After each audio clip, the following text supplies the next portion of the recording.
What do you want to be when you grow up? I have heard that question so many times in my 9 years that I have lost count. My answer to that question has changed so many times that it makes my dad's head spin. Well, at least that's what he says anyway.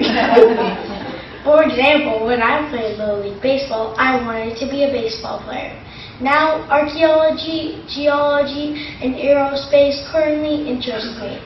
I figured that if I study and work very hard, I can become all three. My mom and dad say I'll change my mind 100 times before I decide.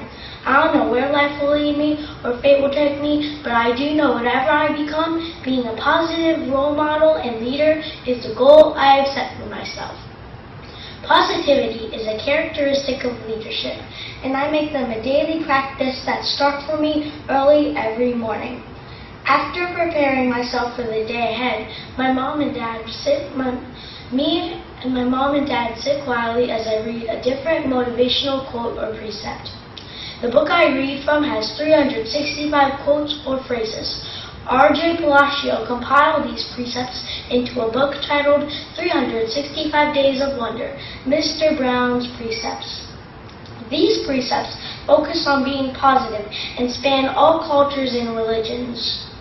My favorite quote from this book is from Mother Teresa. Let us always meet each other with a smile, for the smile is the beginning of love. The first time I ever read this quote, it touched my heart. So much so that I decided to make this my personal mission.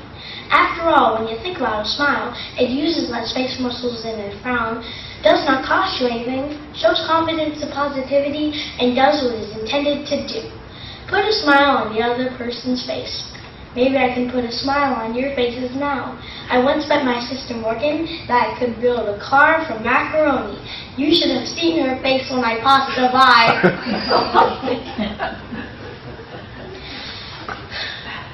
I aspire to be a good leader and a good citizen. This means by having to show my fellow students the way or having to do something no one else wants to do.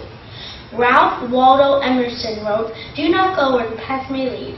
Go instead where there is no path and leave a trail."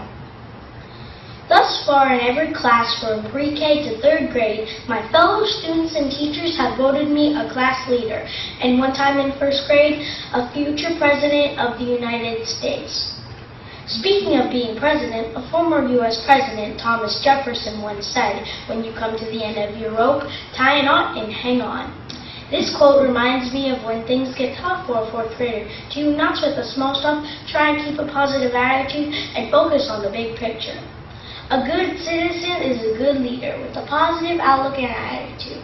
Using a positive attitude makes a difference with how we handle whatever comes our way, good or bad. We can each make a difference in the world if we always meet each other with a smile.